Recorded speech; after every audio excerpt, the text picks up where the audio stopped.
Como sta, bitches?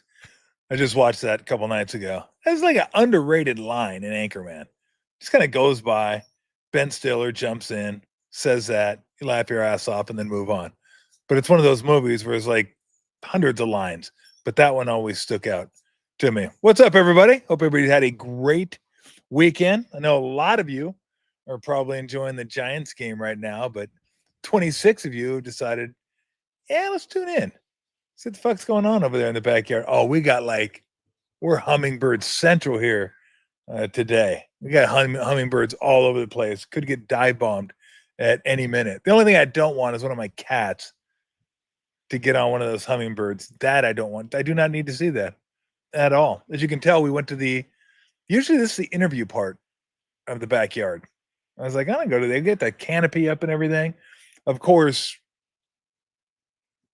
canopies covering everything, but the sun, which is right down on me.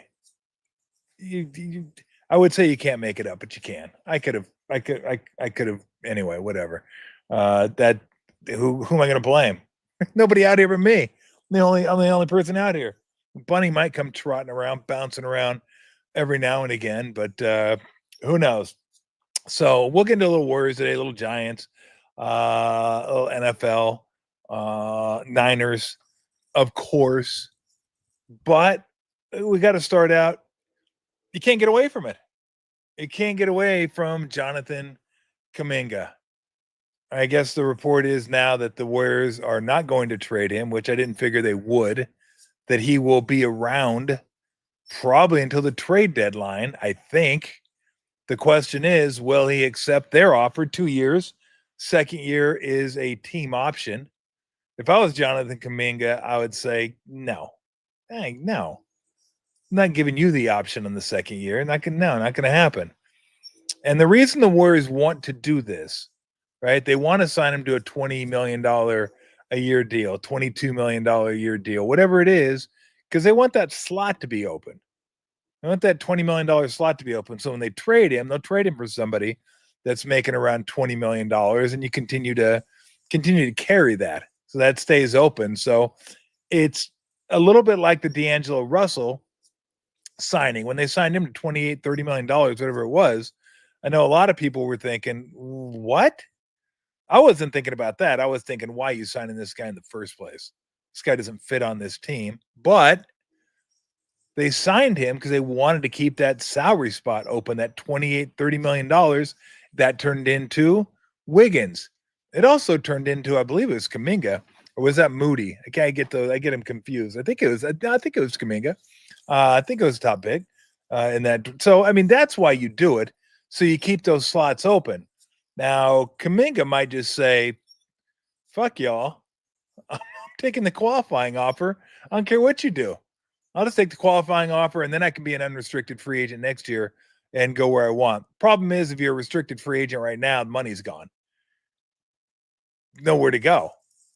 So there are teams that are interested in Kuminga that'd be willing to give him a bigger offer. News was the Kings would be willing to give him 63 over 3. I think it was Phoenix was like 90 over 4, something like that. Problem is, they don't have anything the Warriors want. The trade like proposals that I'm reading is like the Warriors are not desperate. They're not in that desperate a situation. The word is going to take whatever you want to give us to get Kuminga off our hands. Look, I don't think there's any doubt about two things here.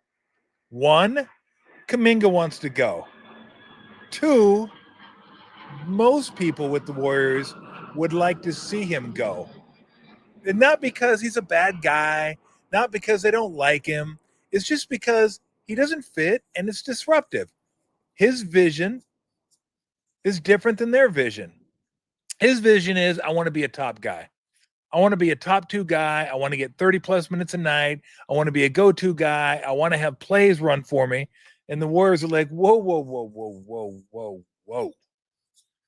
We already got guys that can do that. That's Steph Curry. That's Jimmy Butler. Those are our 2 guys that are going to handle those responsibilities. What we need you to do is run the court, rebound, cut, play defense, and run.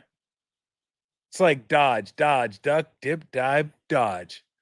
It's like run, rebound, defend, cut, run, and get the ball out of your hands. He gets it and he just holds it and just, you could see it coming too, can't you?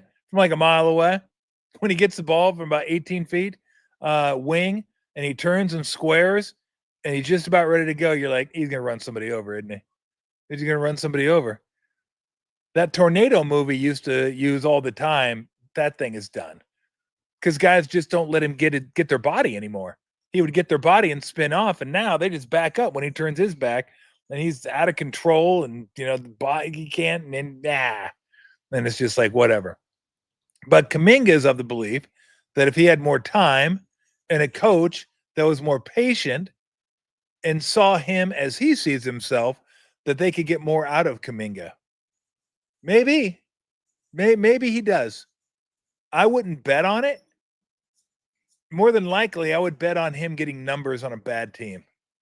And there's plenty of guys in the league that can get numbers on a bad team. The question is, can he help impact winning on a team? So far, not so much with the Warriors. And it's because he feels like his role is being diminished. And the Warriors are like, no, this is what we need you to do if you want to be here and help us win. So that's ultimately what the clash comes down to. Could you help us? Yes. If you did what we want you to do. Kuminga's like, well, I can do more than that. I want to do more than that. Give me more responsibility. And the Warriors are saying, no, we're not going to give you more responsibility. That's ultimately where the rub is. And I don't see it changing from the Warriors standpoint. Everybody but, Lacob, who really likes Kuminga, or Kuminga's standpoint. This standpoint's not going to change. Give me more time. Give me the ball. Give me more responsibility, and I'll deliver. There's no doubt the kid is supremely talented. Like, talented as in he can run, he can jump, he's super athletic, and he can attack. And when he cuts, he's really good at cutting, but he doesn't do it enough. He doesn't have a great feel for it. His shooting is not great. It's certainly not great if he's going to be a 3. It's bad if he's going to be a 3. And then if he's a 4, then you can live with it. But it's hard to have Butler, Draymond, and him out there at the same time. You just don't have the spacing you need on the court. Like, it'd be great if him and Steph could play together. Steph provides auto spacing, which should be ample opportunity for Kuminga to hit all the crevices, right? Just cut. Offensive rebound. I mean, this guy should be getting like 3.5 offensive rebounds a game. That's how talented. Well, not talented. That's how athletic he is. But he just doesn't have the instinct for rebounding. Every once in a while, he'll get a big rebound. And, you hear people in the crowd. Oh, whoa. Those are just teases. NBA has seen many teases over the decades. Guys that you watch play, and on a good night, you don't have to squint very hard to think, oh, that's an all-star. That guy's incredible. And then you catch him on an off night, you're like, why is that guy on the court? What's he doing out there? So it'd be better for both parties if Kuminga were elsewhere. Both parties would be happy. The problem is, it's not that simple. Because it never is in the NBA.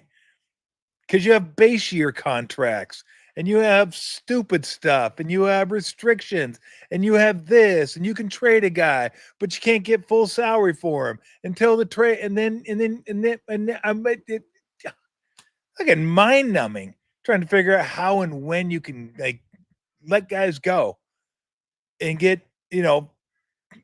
like full compensation for him. And by that, I mean, if he's getting $25 million, you can trade him for $25 million, but you can't. Not until the trade deadline, which led me to believe he's not going to get traded until at least the trade deadline. And if he signs the qualifying offer, which he may very well, he may just say, screw it. I'm not signing this, and I'm going to sign the qualifying offer. Poof. There goes that 20 million. Unless, you can do a sign and trade, the following year. But he doesn't have any incentive anymore to do a sign and trade. He doesn't have to. It's an unrestricted free agent. Now you're at his mercy. Whatever he wants to do.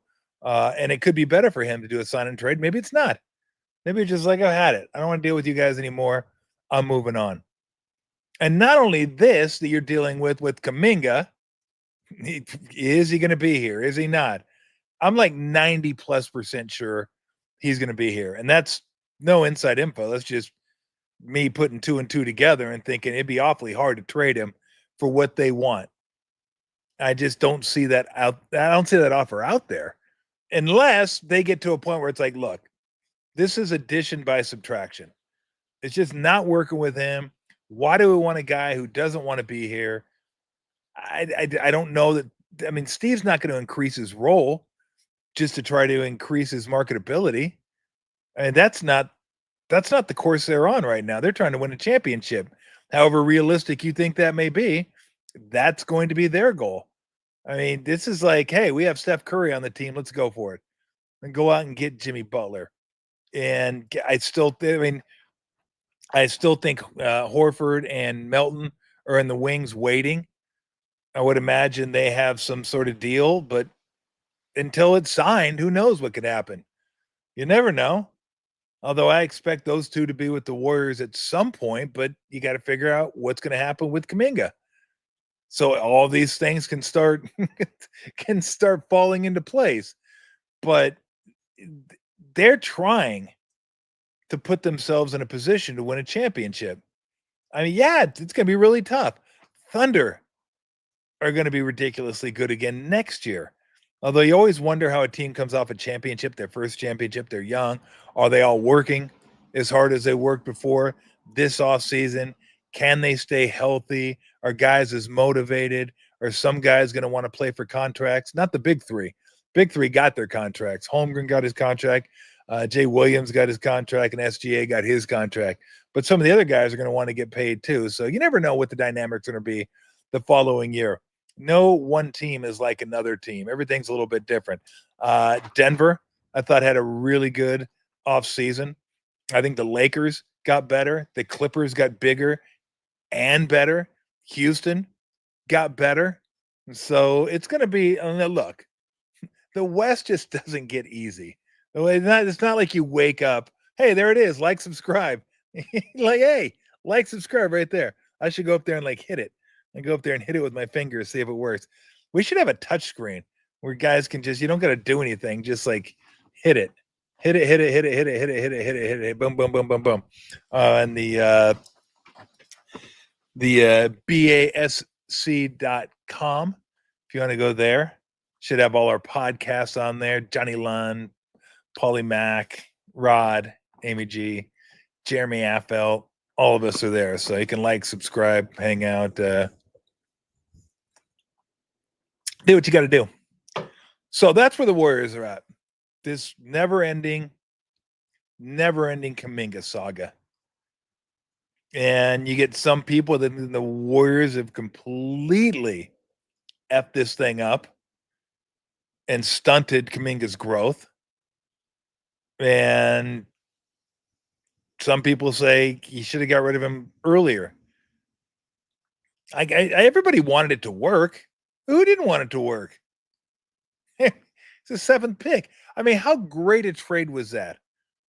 D'Angelo Russell for Wiggins, who helped you win a championship, and Kuminga. Steal. Absolute steal. And then Wiggins, and others help you get Butler over here. So, I mean, still, that's a great trade. Fantastic trade. But Kuminga was supposed to be the icing on the cake. He was supposed to be a guy, along with Wiseman, didn't work out. Maybe Moody, mixed results so far, that could help usher in the new era of Warriors basketball. Well, that era isn't coming. I'm sorry to say. Obviously not led by Wiseman. It ain't going to be led by Kuminga either. So They just pushed all their chips in and said, screw it. Let's go ahead and let this thing rip and see what happens afterwards. And again, this should not be a surprise. They had one of the most dominant 10-year runs in the history of the NBA. You don't just keep that going. Like, boom, we're good. I've talked about this. How'd the Spurs keep it going? They got Kawhi. I mean, Kawhi was like the key to getting it going. And I think he was a 15th overall pick. I think they traded him for George Hill when the Pacers got Hill, and then Kawhi went to the Spurs. And, you know, the changing of guard. It was Tim Duncan, then it became Manu Ginobili and Tony Parker, and then Kawhi. And then obviously you have one of the greatest coaches of all time, Pop. But that's how that thing lasted as long as it did. But even during their 17-year run, which was a magnificent run, they never had a run of 10 years like the Warriors. Very few teams have ever had that type of run. So to think that's going to keep going, you know, that's just, you got to get lucky. If Kuminga turned into Kawhi, that would have been the bridge. That would have been the bridge to get to the next era of Warriors basketball. You already know this, but I'll tell you, Jonathan Kuminga ain't Kawhi Leonard. That ain't happening. Kawhi, when healthy, is still one of the top 10 players in the game, maybe better than that. I mean, that dude's a bitch. He's incredible. So, hey, what are you going to do? I mean, the Bulls, look at the Bulls have done since Jordan. My gosh. They talk about it's just absolute futility. And I mean, the Warriors are trying to make sure that doesn't happen. I mean, they'd like to be what the Lakers were, right? You go from Magic and Kareem and Worthy to Shaq and Kobe. But even in between then, it was a little bit of a down, you know, it was like trending down. And then all of a sudden, boom, Shaq wants to go to LA. Well, you're the Lakers, so you're gonna get that type of player. And then Jerry West gets Kobe, boom, you're off and running. You're good. Then Shaq leaves. Okay, you got some down years now. You're like 7th, 8th, 6th, you know, in the Western Conference. And then they go get Pau Gasol. Boom, back, championships. And then down. And then down for a while until they got LeBron. And then AD. They win another championship. Things start going down. And then, hey, you guys want Luka? Sure, yeah, we'll take Luka. Now Lakers are good to go for a while again. So, but unless you can be that type of team, and I'm not so sure the Warriors can't be, they're not going to be the Lakers in that regard, but I still think the Warriors are an attractive destination. They got a great facility. They have great ownership.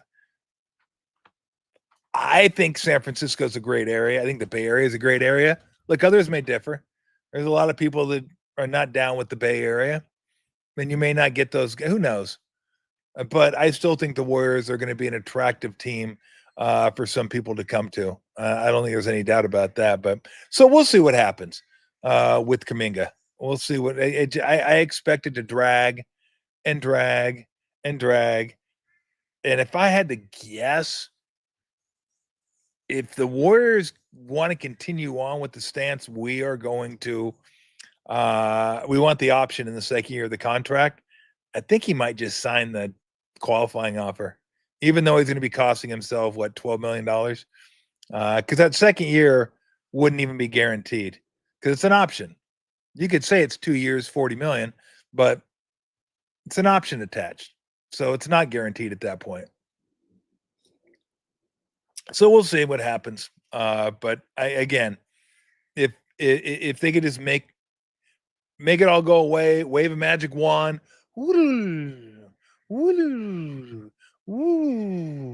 poof, Kuminga's gone.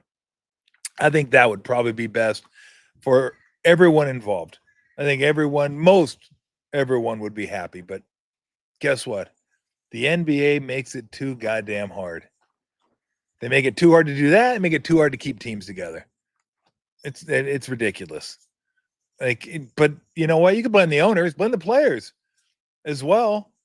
These are all things that are negotiated. They're in the CBA, the collective bargaining agreement, collective. So they could say, hey, BS, we ain't doing this anymore. And we'll go on strike. It's just too hard. Too hard to keep teams together. And you should be able to keep teams together. Who doesn't want dynasties? Either you like the dynasty or you root against the dynasty and you want to see them get beat. But it's just, it's a shame when you see teams get really good and then all of a sudden, like, let's get rid of this guy. Let's get rid of that. I'm gonna get rid of shit. Let me get rid of that guy too. And then all of a sudden you look around and go, whoa, what happened? What happened to our team? So anyway, we'll take your thoughts on that. In fact, if you want to throw up some comments, if you got any Warrior questions, we'll definitely get into. Let's get into some of those. By the way, Joseph out. Moody looks like he's a starting kicker. I can't wait. I love talking kicking, but everybody seems to love talking kicking. I'm okay with Moody. I don't know what to say. But it looks like he's going to be the man this year. I would make your first couple kicks just for the heck of it, shits and giggles type thing. Make your first 4 or 5 kicks. Tacky. Would I rather live in a world without sports or live in a world without beer? I'd rather live in a world without you for asking that question. What kind of god awful question is that? Without beer, without sports. I'm not going to answer that because I don't want to live in a world without beer or sports. If it had to be anything, it'd be beer. Oh,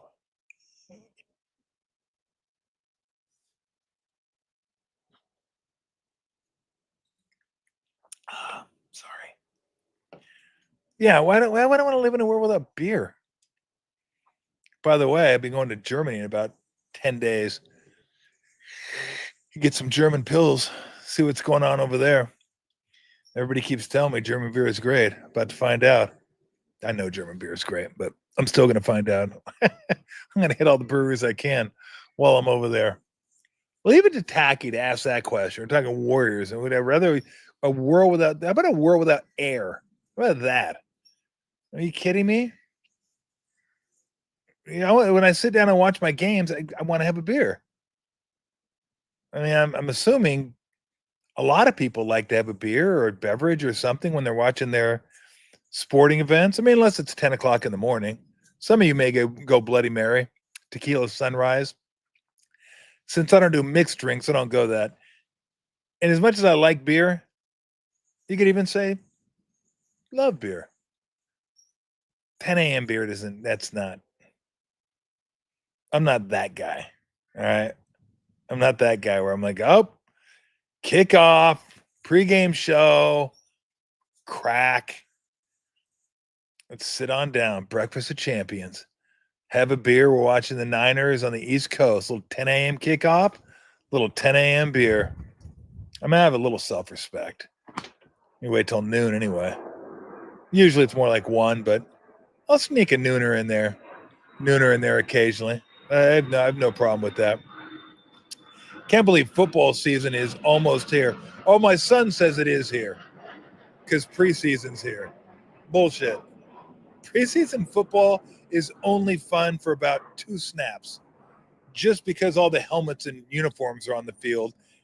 And because of that, the season's just around the corner, which, is still a month away. It's not as bad as baseball, though. You're like, oh, they're back. Get to hear Kipe and Kruk and John and Dave. Yeah, crack of the bat. Oh, this is incredible. Can't wait till the season starts. How long? 6 weeks. Fuck. Wake me up. Spring training. Like spring training's so great the first day. It goes from a 10 to a 0. It's like, oh, this is great. Man, screw it. On to something else. I care less about spring training, baseball. Just like I don't care that much about preseason football. All the position battles and all, whatever. We know the most important Niners. I was thinking about this today. Who are the most important Niners that aren't the most important Niners? Yeah, I got that right. So by that, I mean, we're all going to say Bosa, Williams, 1A, 1B. Those are your most important Niners. Purdy, I take out because every quarterback, if they're a good quarterback, is the most important guy on the team. So he's the most important guy on the team. After that, it's Williams, Bosa, and then McCaffrey, and then Warner. Kittle is in there. But who is going to be asked to step up this year that's going to be really important? Is it going to be Pearsall because he's their man beater? Is it going to be a guy like Garendo who, is going to have to back up McCaffrey, and hopefully he won't be touching the ball 25, 30 times a game? Is it Martin? Is it Winters? Is it Williams? Is it one of the young guys, one of the defensive tackles, either Collins or West? Are those going to be the guys that are going to be the impact players? I mean, everything you read, West has been phenomenal. Pearsall's looked really good. But again, it's camp. I can't get caught up into camp because every time I do, I just get suckered. Oh, did you read about this guy? This guy's, oh, man, he's having an amazing camp. And then first game, you're like, where is that dude? Oh, there he is. Special teams.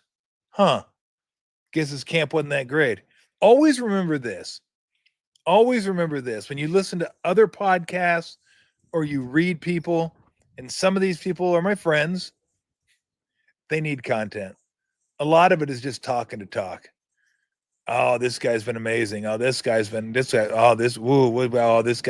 really struggled. It's like, fucking please, can we get to the first game? Please, just get me to the first game. Then we'll start evaluating those guys. But I think Pearsall is going to be, he's a guy, by the way, I want to take him in my fantasy team. My brother's going to beat me to him.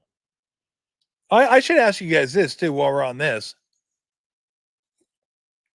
12-man PPR fantasy. I got the 12th pick. I got the last pick in the first round. Who should I take? Like, I got to take McCaffrey if he's there, right? I have to. Do I want to? No, not really. But I have to. Because he's like a monster. He's a monster. Isaac, Ricky, Juwan. Yeah, I mean, look, there's going to be a lot of guys that are asked to step up this year. But that's the question. Who do I take at 12? See if anybody has some interesting ideas for me. I have a pretty good idea because I have the wraparound. Yeah, I think you're right. I think you have to take CMC. I don't think he'll be there. I hope he's not there. Yeah, Tacky said, get ready to get kicked in the nads. That's what it is. I mean, you lose a first rounder. My first rounder last year was Tyreek Hill. Second rounder, Travis Etienne. Third rounder, Devontae Adams. Oh, fuck. Give me a headache just thinking about it. What a disappointing draft that was. Just so bad. So here's what I resolved to do this year in fantasy. No 30-year-old receivers. None. None. If you're 30, you're 50, you're out. Done. No. 30 years, done. Devontae Adams, out. Tyreek Hill, out. McLaurin, I think McLaurin's 30, out. I'm looking. If you're 30, you're out, okay? You're at Leisure World as far as I'm concerned. Not drafting you. I want the young guys. I want the young nimble guys. But yeah, so CMC at 12, I think I'm going to have to. I'd like to get Genty. I don't know if I'll get him. But yeah, we have that coming up in about 3 weeks. So yeah, I'll solicit advice for you guys. So yeah, I still want to know 12. No one's come up with a 12 for me, but maybe you guys aren't fantasy people. I wasn't a fantasy guy forever either. Kind of got suckered into it. It's kind of fun. Saquon and AJ Dillon? You mean AJ Brown? Like I want AJ Dillon for? We going back to the Patriots days? The Bengals? That AJ Dillon? Yeah, I think McLaurin is 30. I know, that's what I thought too. Because that's what I guess that's the sticking point with the Commanders is they don't want to sign Terry McLaurin because he's 30 years old, and they don't want to give a guy 30 years old like a 4-year monster deal.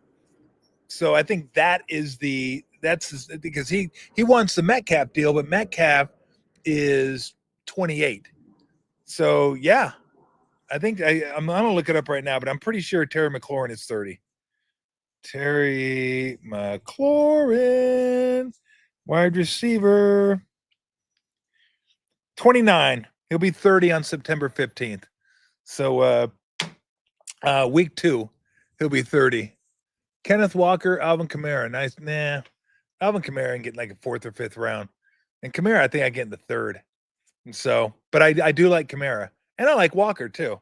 I just no way I'm drafting him that high. If I was going to draft a running back that high, it'd probably be, I mean, if McCaffrey's there, I'm taking him, and then Achane for the Dolphins. I'll take him that high. Jonathan Taylor, Derrick Henry. But I don't know. I like going wide receivers.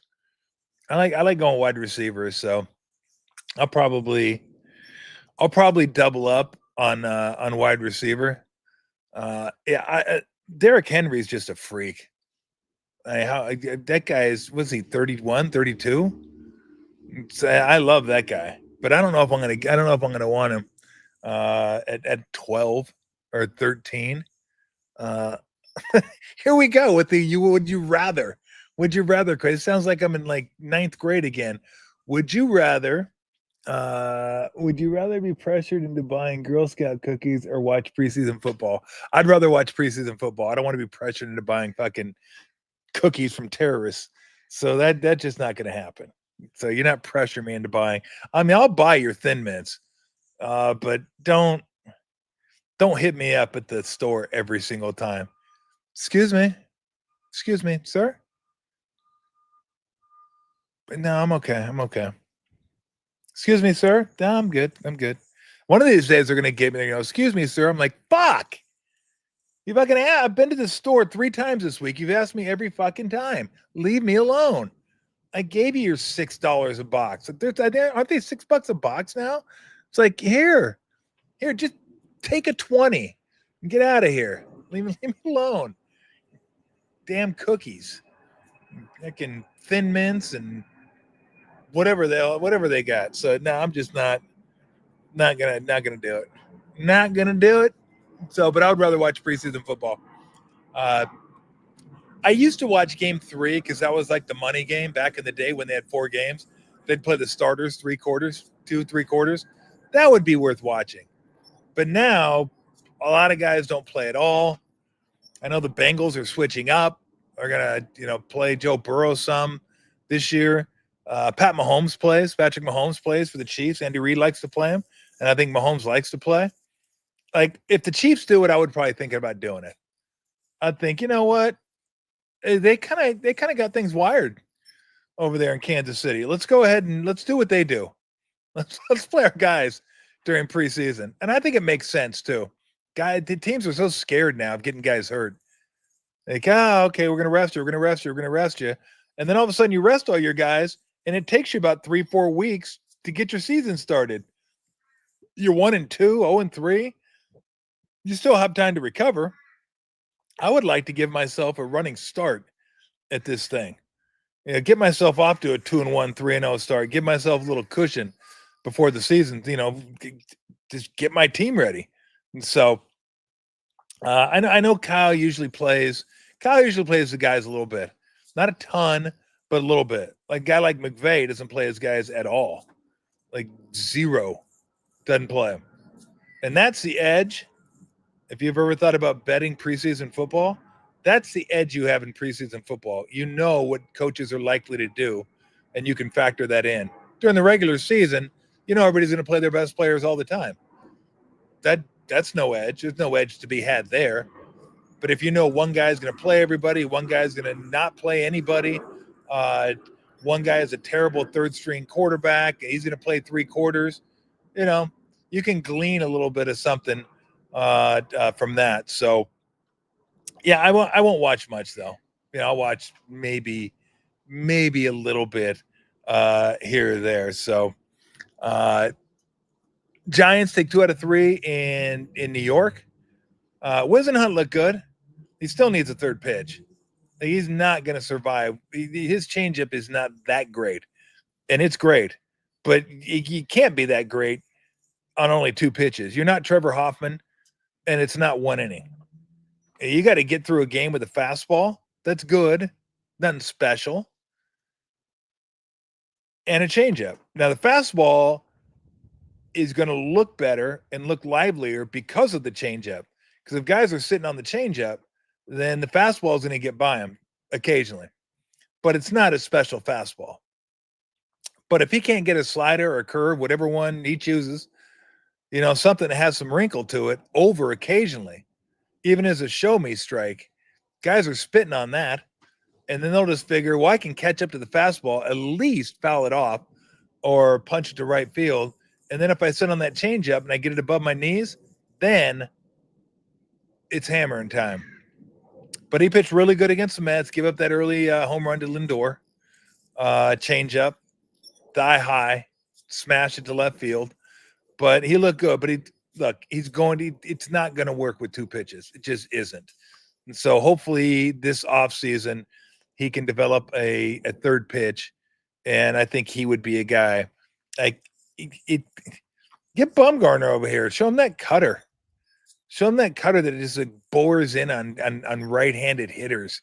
Like, that thing was filthy. Al Leiter may have had one of the best ones of those ever, where he wasn't super overpowering. Al Leiter was probably 91, 93 maybe.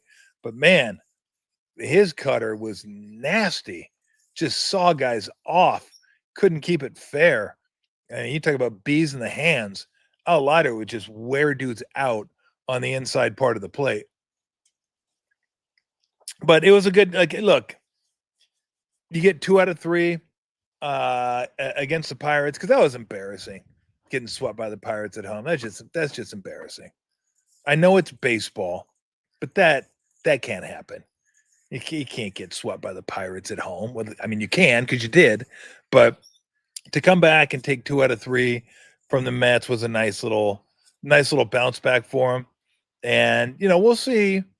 It was weird watching Rodgers, wasn't it? Face the Giants. That was bizarre. But they're at the back end of their bullpen now. You got Rodgers, you got Helsley, you got Diaz. Like, they're good to go. They're good to go. And the Yankees got a nice taste of Camilo Duvall early on. Not saying it is all his fault, but I don't know how you guys felt about Duvall. I never got the feeling. I was never comfortable with him in the 9th inning.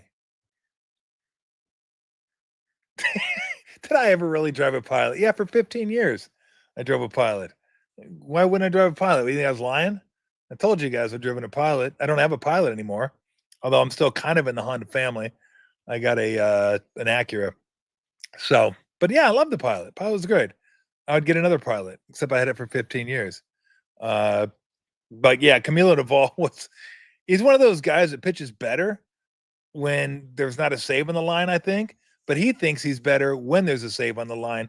When there's a save on the line, like, go back and look at his numbers this year before they inserted him into the closer role. He was like much better.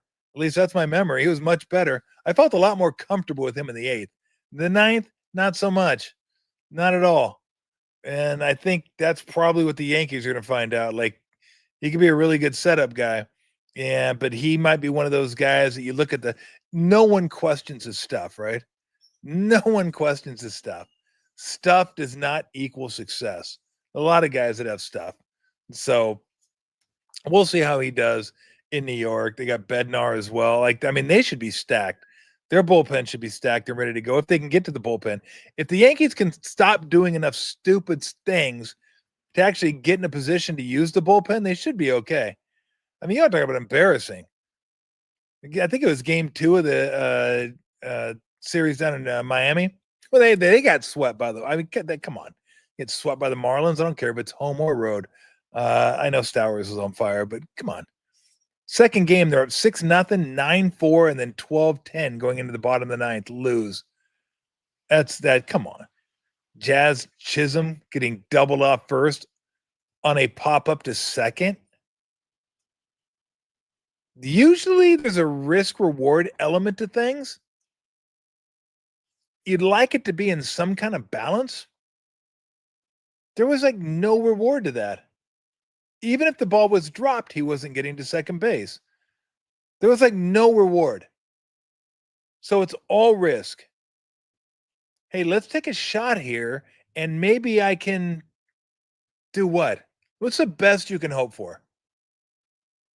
It gets thrown away as you're going back to first base and then you get to second? Like if that's your plan, I don't know. Hey, well, I know I'm gonna trick him to throwing it over here. He'll throw it away, then I'll go to second base. Beautiful plan. You got doubled off. I don't know that I've ever seen a runner get doubled off a bag on a ball that was hit in such close proximity to the player, unless it's a line drive. Line drives, you see it all the time, of course, but not pop-ups, not fly balls like to the infield. Let me sneak off first here. Maybe I'll confuse him. Yeah, maybe you'll confuse yourself, which ultimately you ended up doing, confusing yourself. I looked at the standings a couple days ago. Goddamn Brewers. Bet most wins in the major leagues. The Brew Crew. Now they're without Mizorowski. Got a bruised shin. Churio's got the bad hammy. So they got some guys dropping now. But baseball playoffs are the best. I love baseball playoffs because all the teams that get in the baseball playoffs are all of them, but maybe one, are really good teams. I mean, look at that. They were like under 500 forever. And all of a sudden they don't lose anymore.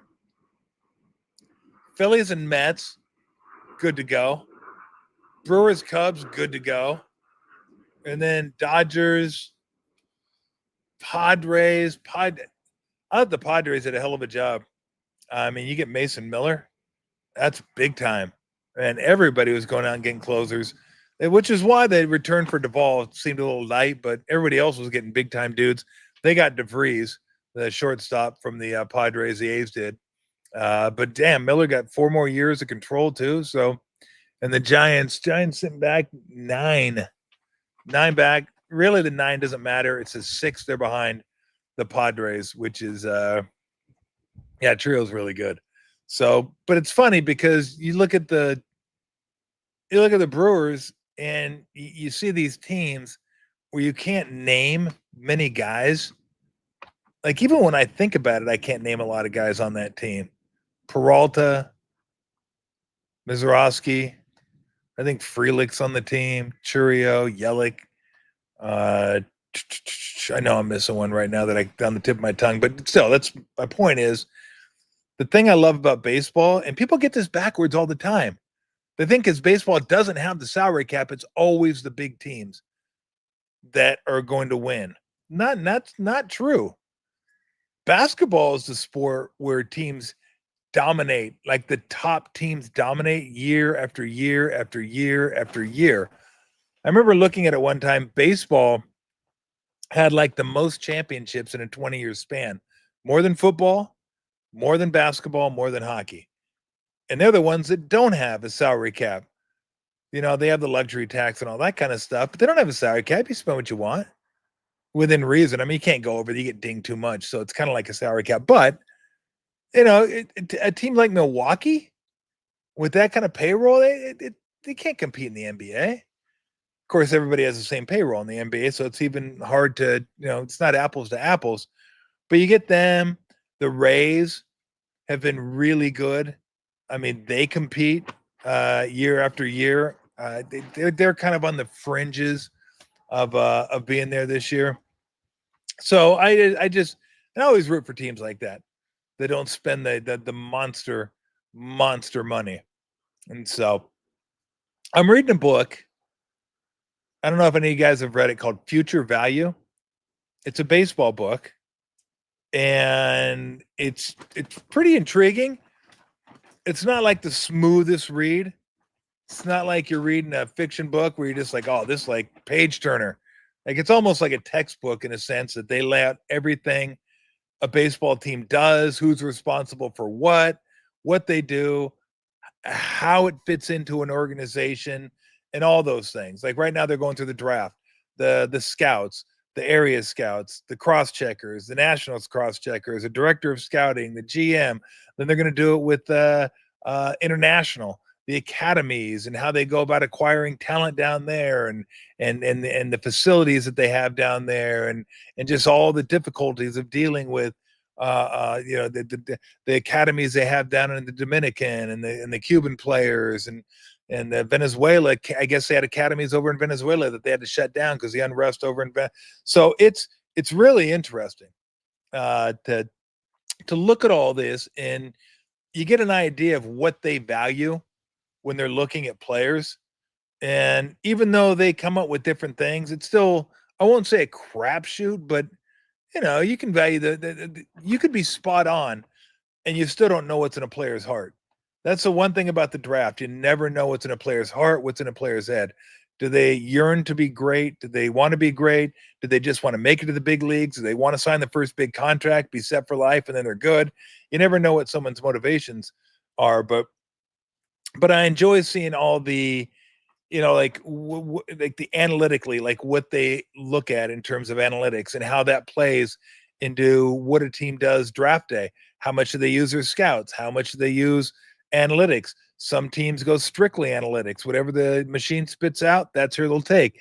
Then you have teams that use analytics, but still rely on their scouts quite a bit. Like the Dodgers apparently, and the Yankees apparently are teams that use their scouts quite a bit when it comes to drafting players. So, and that's all I've ever said when it came to analytics. I mean, you have to be versed in analytics nowadays. And as a fan, you have to be able to understand analytics as well. I don't want somebody telling me, I can't be the only one out there that I don't give a shit what the exit velocity is every time a guy hits the ball. Like I don't care. Like it's a home run. That's good enough for me. I don't need 107 miles an hour off the bat. And what I specifically don't fucking need is launch angle. I don't give a shit what the launch angle is. I don't care if it's 25. I don't care if it's 33. I don't care if it's 36. I'm pretty sure if it's 1, it's not going over the fence. So it's going to be in a certain range. I don't care. And these guys like rely on this now, like every single time you get guys like, oh man, he crushed that 109 off the bat, launch angle 34. That thing was sent. Yeah, I know it was sent. I saw it. It was on my TV. I saw the pitch. I saw the ball contact the bat. I saw the ball go up in the air, and then I saw it go over the wall. So I'm assuming he hit it pretty well. I'm assuming he got most of that one without you telling me. Launch angle, exit velo. Oh, the way these guys say velo just makes me nauseous. Like, oh yeah, it's got good velo on that. Good ride on the fastball, stays on plane. It's like, it's like your grandpa. It's like your grandpa when he says something like dope. You're like, don't fucking say that. Hey, you sound ridiculous. You can't unless you're saying it like sarcastically. Like I'll say it to get a rise out of somebody. I'll go, "Oh, that's dope," but I won't say it in a normal conversation without any sense of like what's the word I'm looking for? Not conscious of it, but not like I don't know what the word I'm looking for now. But God, it's going to come to me, and maybe it won't. But you don't have to use. Like I heard somebody today, my age, maybe a little older, said something was sus. Oh, you like I'm cringing. You feel like I'm having like a seizure. Like, don't say that. Don't say sus. It's oh no, don't do that. Like it's bad enough when kids say it, but it's fucking don't stick with your own lingo. Just stick with your own lingo. The only one I ever used that I liked, I like using it, so I used it all the time, was narc. That guy's a narc. Oh, what a narc. Oh God. I can't catch a ball. What a narc. I just use it out of context too, just to use it. But but yeah, some of the words, guys. But the sus one just that one just gives me the it just gives me the heebie-jeebies. What's that one? Riz? I don't know that one. I don't know Riz. I don't know what's that short for.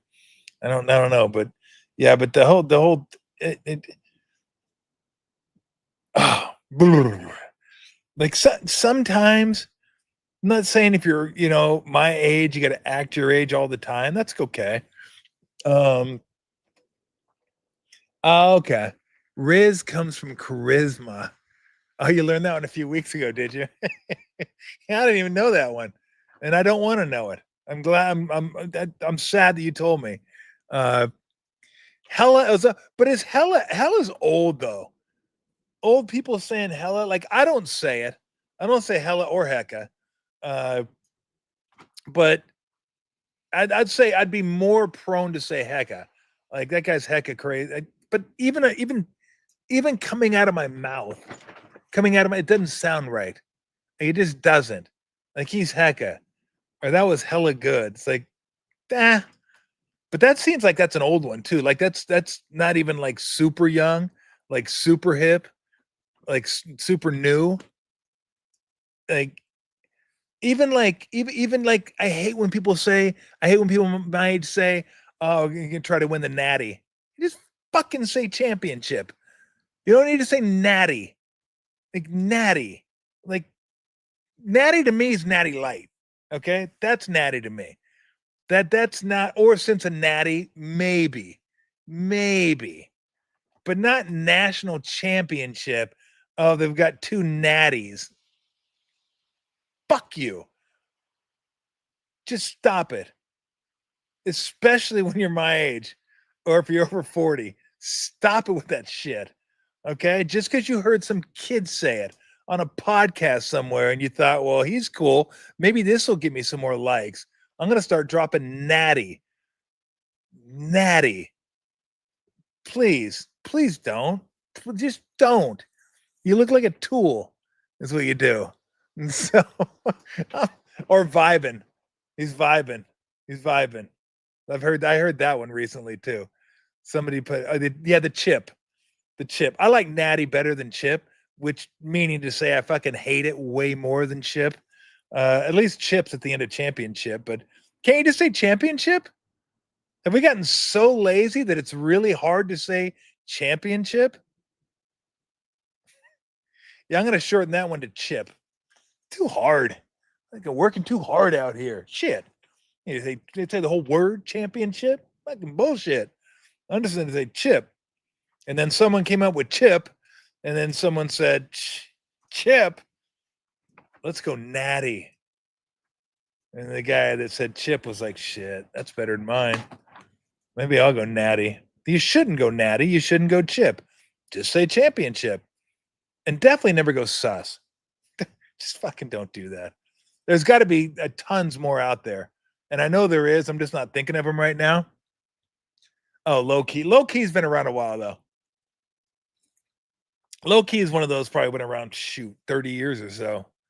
Like that one that I've heard a lot of. Or maybe it was maybe before low key was quiet as kept. Quiet as kept. That was always one. I wish I could think of the ones that we now what would be fun if I could go back to my high school fire, yeah, fire. Oh, that's fire. That's fire. How was that meal? Fire. Kidding me?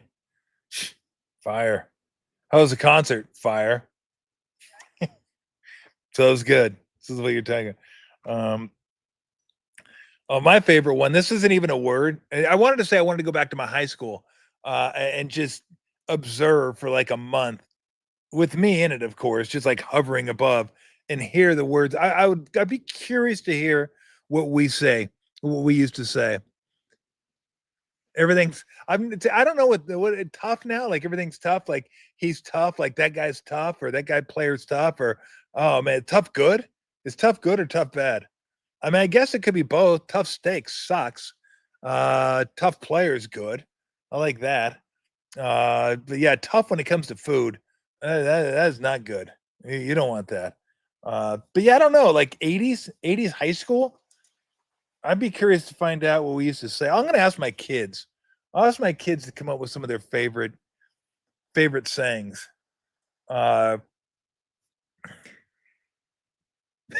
Kids can't speak. Yeah, I think kids can spell tough. Maybe not all of them.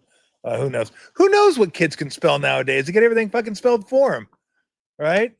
You get Siri or Google or Alexa or whoever. They just spell it out for you, which I hate, by the way. They always take a word that I want to like, and they put something else there, and I like send it. Oh, by the way, have you ever done this? My buddy did this to another friend of mine. They're in Vegas, and he got on his iPhone, and I guess you can go into some part of the phone and change words. Like every time he put I think cocksucker came up, and then motherfucker came up for something else, like a very commonly used word. He's trying to text his wife, and then, yeah, we went to cocksucking code.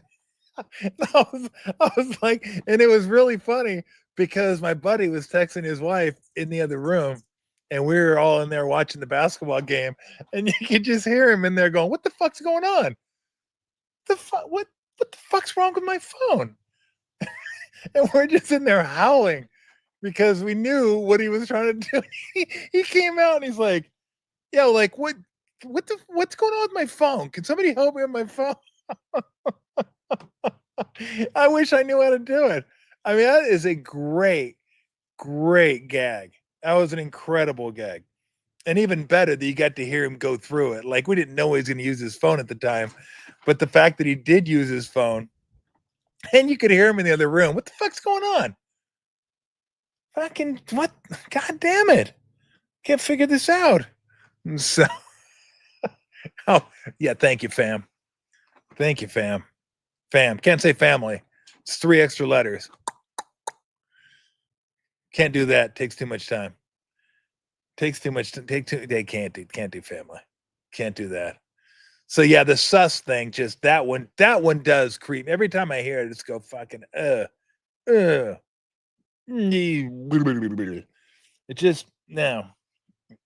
Yeah. See, look.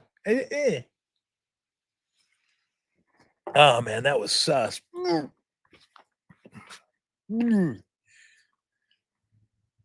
That's got to be that's got to be the worst one though. That's got to be the worst one. Thank you. So anyway, I do this bit occasionally. And I do it for like the kind of the analytics, when I get into analytics and what I think about analytics and how I look at analytics and what's wrong with analytics from my perspective as a player, in that it misses a human element. Like you got to have analytics, but it misses a human element. You don't have the human element in there because it's all about what the computer says. Take them out here. This is historically a good time to go for it. This is why you want to shoot threes. This is where you don't want to shoot from because historically this is a tough place to shoot from. It's a low percentage shot. It doesn't give you the efficiency you need on this shot. Blah, blah, blah, blah, blah, blah, blah. Is that it may be a good shot, but it doesn't matter who's shooting it. It just tells you, do not shoot that shot. Here, do not pitch after expiration date, which could be 78 pitches or 104 pitches. You don't face left-handers. You don't face right-handers. Look, we had platoons way before analytics. Okay. But I just don't like the fact that we've gotten to a point, and some teams are kind of getting away from this a little bit, where they're like, you know what, let's use analytics, but let's have somebody that knows what the fuck they're doing out here, and we'll let them interpret the analytics, and then they can adjust on the fly based on their years of experience in the game. That's why you have a manager who has years of experience in the game. They've been through that. They've seen things. They know things. They understand things. All these situations that are coming up, they've probably been through a lot of them. So they have experience on how to handle it. I know a pitcher's gotten this far, but look at his fastball. Still has life on it. Guys are still swinging late. They're not picking him up or whatever. So I've always had this thought that in the NFL, because you know the NFL, right? Some guys just go for it. If the computer, they go for it. Placard says go for it, and they go for it. Remember Brandon Hyde for the Chargers? I believe that was his name. I'd forgotten. I know it was with the Niners last year, but want to make sure I have it right. Brandon Hyde. No, that's the Orioles coach. It wasn't Brandon Hyde. Who am I thinking of? Pop it up on the screen for me. But he's a Chargers head coach, and then he was a Niners defensive, not really assistant. He wasn't really a consultant. I kind of need to know his name. No, not fucking Jim Harbaugh. I know Jim Harbaugh is the coach. Let's see. Let's just go 20. That's why Google's great. You just bang it out and you're good to go. Brandon Staley. Wasn't even close. Well, I got the first name right, I guess. But come on. Come on, Tom. You're better than that. So I remember Brandon Staley when he was coaching the Chargers, like he just, let's go for it. Let's go for it. Like he went for it against the Raiders, 4th and 1, back at like their own 27-yard line coming out. And you're thinking, oh, they got Herbert. Okay. But Herbert isn't a good quarterback sneaker. And he had a fucking broken hand. So you don't go for it there, right? You're like, okay. The printout, computer, lacquered, like it, sheet, whatever, says go. Guy's got a broken hand. We already got stuffed once. How about not going for it this time? No, went for it. Got stuffed again. Raiders scored a touchdown. I think the Chargers ended up hanging on to win that game. You remember the one against the Browns where it was like 4th and 5 at the 41. A minute left in the game. Browns have no timeouts. What does he do? Hey, let's fucking go for it. Sounds good, doesn't it? Yeah, no, it didn't. They didn't get it. The Browns actually got off a game-winning field goal. I think they were up 2. And the theory was, I'm sure, get the first down, game's over. Okay, we got the ball in our hands. Let's just end it here. Instead of no timeouts, let's trust my defense. I love it when they always say this too. They'll go for it on 4th down, they'll miss it, and they go, well, I trust my defense. Well, if you fucking trusted your defense, you would have punted it away and said, okay, you're not getting 50 yards. Because even against a defense you trust, they could come up with 15 yards and put themselves in field goal range. So Brandon Staley decides, let's go ahead and go for it, and misses it. And then the Browns miss the field goal at the end of the game, and the Chargers get lucky again and don't get it. But that was one of the reasons Brandon Staley lost his job with the Chargers. Everybody was freaking out when he came to the Niners last year. It was like, bro, he ain't calling plays. Okay, clock management, going for it on 4th down, that's not going to be under his purview now with the 49ers. So he is a very good defensive coach. I mean, he was with the Rams, and I had no doubt he will be, but some guys just aren't meant to be head coaches. But that's a guy clearly that's like, what do we have here? Okay, it says go for it, and let's push it. And the problem I have is, see, analytics doesn't take into consideration when he went for it on 4th and 1 against the Raiders. He didn't take into consideration how the offensive line's playing, how the Raiders defensive line's playing, what the health is of the offensive or defensive line, what the health is of your quarterback, what a freaking either the broken hand or hurt hand, and the fact that he's not a great quarterback sneaker anyway. Still, your laminated chart says go for it, and you're like, okay, let's go for it, and you get stuffed. Shocker. So that's the problem. You got to have a coach that can say, look, it says to go for it, but again, my eyes say no, based on my experiences as a coach. I'm not just going to go with the laminated chart. I'm going to believe my eyes. I'm going to trust my experience. I'm going to say, you know what? Our left guard is hurt, or our right side hasn't been playing as good, or they've been getting great jump and great push on the defensive line today. I'm not going to go ahead and risk it. And oh, yeah, we're about 1 for 5 in short yardage situations. So, no, even though the chart says go for it, I'm not going to go for it. Think of it in these terms. Like some guys would look and say, you know what, because of my injury situation, I'm not going to go for it. Maybe my quarterback's hurt, like Herbert was in that situation. Maybe my line's hurt. Whatever. Maybe I'm playing with my backup center. Who knows? But there are mitigating factors that have you say, you know, I'm not going to go for it. Even though the chart says go for it, I'm not going to go for it because of this. And then you have the guys that say, I'm going, look, the chart says go for it. We're going for it. Like I get the feeling there are coaches out there that look at the chart and it's 4th and 1, right? 4th and 1 in midfield is usually an auto go for aggressive teams. Like that's a given. And I don't mind that. Yeah, I agree with that. I'd like it to be inside the 45, 40, but I don't mind 4th and 1 at the 50. You're going to go for it. Keep the ball. If you don't get it, at least they got to pick up another 15 yards to get a first down. But there are coaches out there look at the chart and say, let's go. Quarterback sneak. You're like, you got quarterbacks hurt. They're like, I don't care. The backup quarterback's hurt. Like, we can't go for it.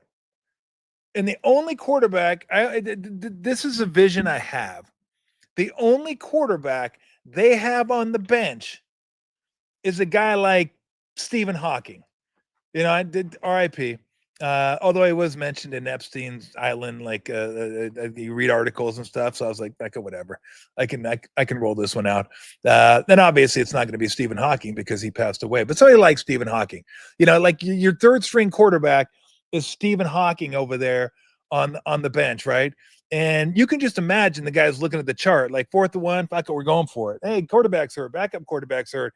Fuck, what are we going to do? And he looks over there, you know, here's your fucking third string quarterback, Stephen Hawking, Bill Hawking, just kind of sitting over there like this, like looking at you. And he's like looking at you because he's like, you fucking, there's no way you're putting me in. You're like, fucking Bill, get in there. And Bill's like, shit, I don't fucking get in the game. He goes, I run the analytics department. I wouldn't even buy that. Like, that's the guy that actually printed out the laminated chart you're looking at. And he's telling you, fucking don't put me in the game. Look at me. I'm broken. And I'm in a fucking wheelchair. I can't possibly pick this up. So anyway, you got the laminated chart and you're thinking, if I got chart says go for it, get your ass in there. So, you know, here he is over there in his fucking wheelchair and he's fucking trying to get off the charger and fucking stuck on this thing and back and forth. And finally somebody has to come help him. And if I can get the wheels going and here he is, like here comes the wheels out onto the field and and he gets in the huddle and everybody's looking like, fucking, you kidding me?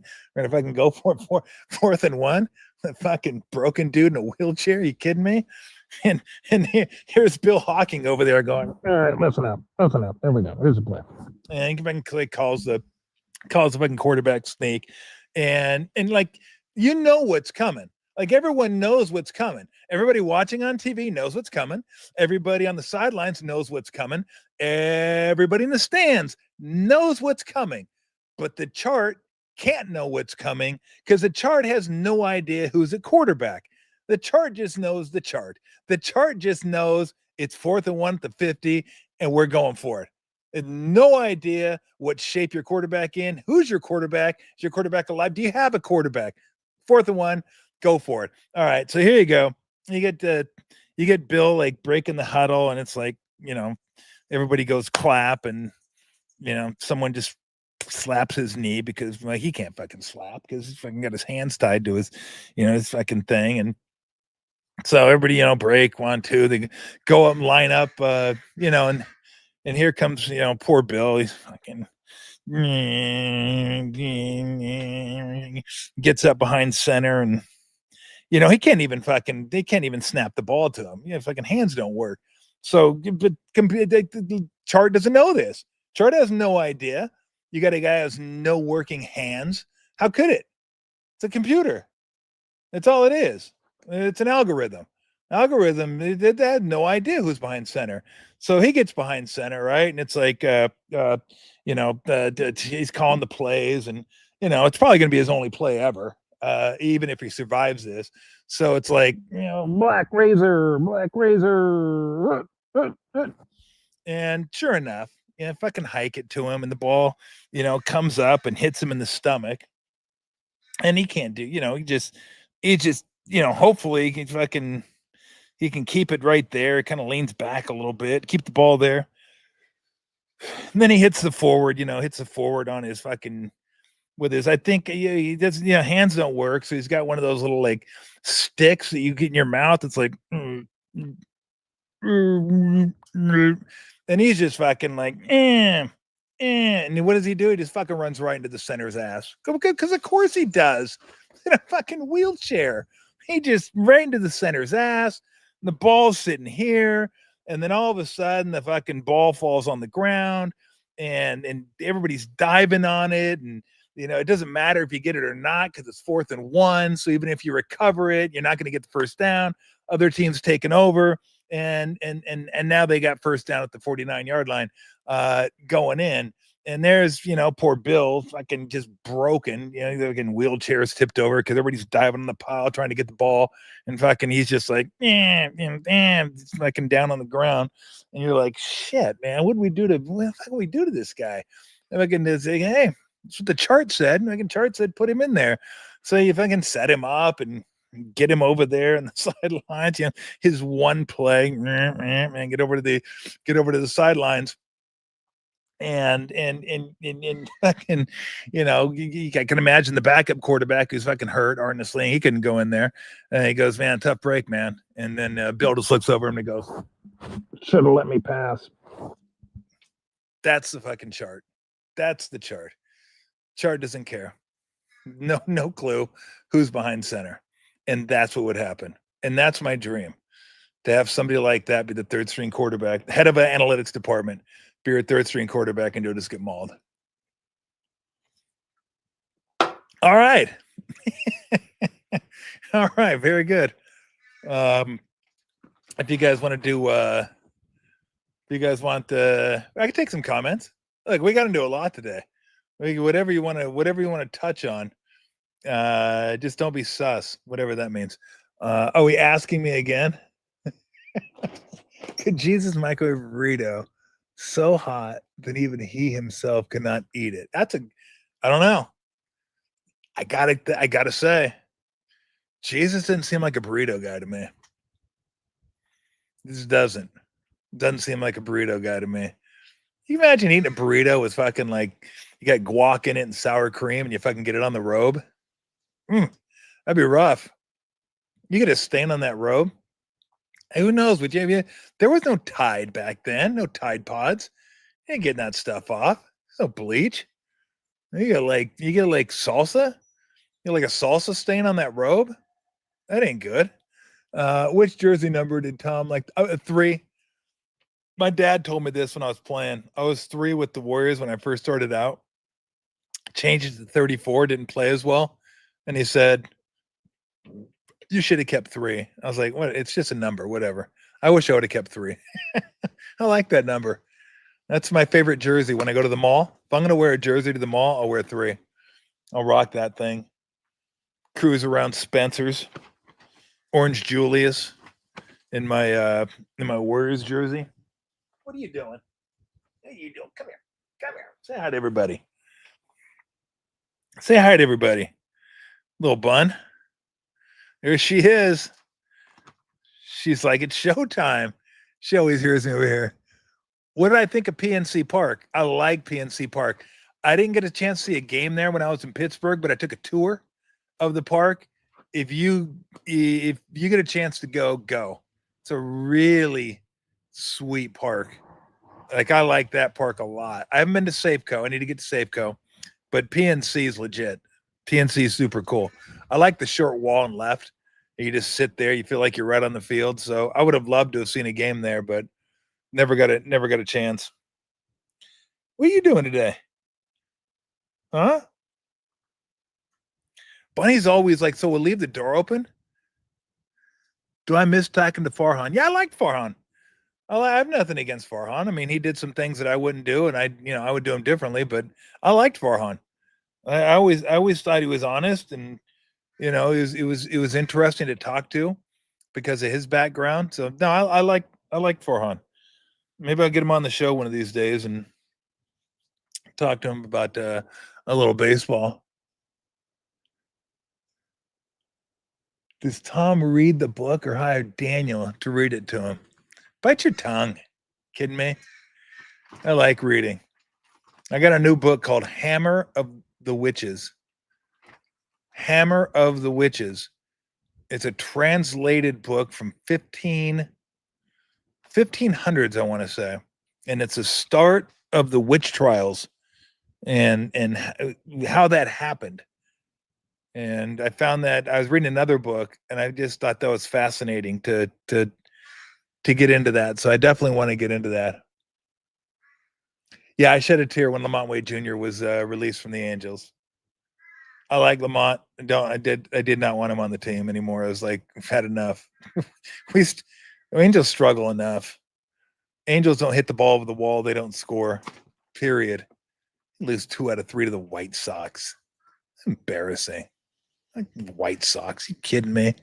I have a buddy who works in the front office. This is from Andres Brown for MLB. Tells me a lot of players crave the info they provide. Yeah, no, I'm not surprised. I think a lot of the young players love that stuff. I think the key is how do you get them the information without it being so analytical, right? That's the key to me. But I think a lot of the young guys that's what they grew up with. I didn't grow up with it. I think if you're probably under 30, this is what you grew up with. You grew up with launch angle and exit velo and spin rate and this and like all those things. So I think it's just a natural part of the game for a lot of these guys. I just, there's a lot of times I'm like, I don't need all that. Like the one thing I hate is the cards. I hate this or this. How about just watch the game? How about just watch the game? And so, does Tim Roy use my urinal? You guys have some wild ass questions. I would imagine he does. I would imagine some of his urine has seen my urinal. And so all I ask for everybody is to be gentle. That's it. That's all I ask. But it's pretty crazy to think that's still there. And it probably will be there. Why would you take that away? I mean, nobody, I don't think anybody wants anything like that except for me. I just thought it would be funny as a gag. And I guess it's been there for what? How long's Chase been there? 10 years? So stupid. It's just, and I've never even whizzed in my own urinal. I haven't. I don't go down to the media room all that often. How about that? That I've never even whizzed in my own urinal. I should do that. I gotta get a picture of that. That's got to be something I can put on the wall. Me whizzing at my own urinal. That'd be good. If I could only have one of these players healthy to start the season, who would it be? CMC, Pearsall, or Jennings? Oh, I mean, that's simple. CMC by a long shot. Lonnie, not even close. He's so important to that team. I don't know what you're thinking, Pearsall or Jennings. You lose one of those guys, you're already depleted at receiver, but still, it won't matter if Christian McCaffrey isn't there. So, yeah, Christian McCaffrey is one of the most important guys on that team. In fact, I would say he's 4th behind Purdy, Trent, Bosa, and then Christian McCaffrey. So, yeah, that one's easy. That one's easy for me. So, all right. I got to cook tonight, man. Unfortunately, I went out and bought like 7 fillets because I told everybody we're going to have fillets tonight. And I was like, I'll get some fillets. I haven't had fillets in a couple years, because usually we get ribeye. Ribeye is the way to go. Ribeye is my favorite steak. But I'll get fillets. I'll knock out some fillets. And then everybody backed out. It's like 3 of us now. I got 7 fillets. I might go 2. I might double up. Double up on fillets. Fillets, some mashed potatoes or smashed potatoes and salad. That's what I'm talking about. That's what I'm talking about. It's going to be like, no, I'm not even going to say it. I know you're thinking it too. Oh, that meal won't be sus. No, it will not. It will not. It'll be good. So don't ever say that. That's the great thing about people that watch this show. I think you're at least like, and if you want to be younger, if I have like a bunch of 20 and 30-year-olds watching the show, the more the merrier. We're all good. But keep your lingo to yourself. Anyway, all right, we're gonna get on out of here. I'm not sure the schedule this week. This week is maintenance week for yours truly. It's CT scan week. It's chiropractic week. It's dermatology week. Dermatologist. And I might have one more I got to go to. It's like I just knock all these things out and get them done. CT scan's the most important one. You got to see what's going on with the aorta. And then the dermatologist, I go every 4 months. I went like 3 months apart and I had new things after 3 months. I'm like, how's that even possible? How's that possible that something grew like 3 months later? I'm just going to live in a closet. I'm not even going to go out. I don't care.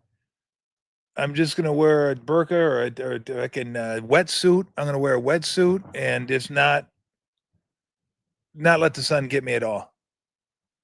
Or just never come out of the closet. Because I feel like if I'm in the house, I'll still get sun somehow.